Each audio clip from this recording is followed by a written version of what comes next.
જ્યારે સલૂન ઊભું કર્યું ત્યારે તમારી સમક્ષ કયા પ્રકારના સંઘર્ષો આવ્યા? સૌથી પહેલા તો ફાઇનાન્શિયલી જી. સૌથી પહેલો આવે.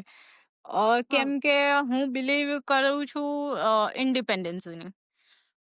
કોઈની પાસેથી લીધા વગર પોતાને. જ્યારે મેં મારો બ્યુટીનો કોર્સ પણ કર્યો હતો ને, ત્યારે મારા ઘરનાઓને ખબર નહોતી કે મેં કઈ રીતે કર્યો છે.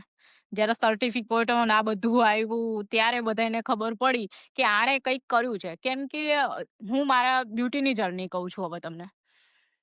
વાત એમ છે કે મારા હસબન્ડ બહાર રહેતા. તો કહેવાય ને કે હું એ વિચારધારા નથી રાખતી કે ઘરમાં બેસીને ટીવી જોવું.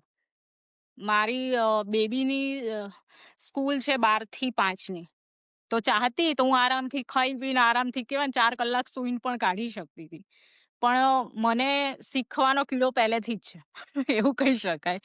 તો મેં એ વસ્તુને એ સમયને યુઝ કર્યો. મારા બ્યુટીને લગતા બધા જ કોર્સ એ કહેવાય ને 12 થી 5 માં મેં મારા બ્યુટીને લગતા કોર્સ કર્યા.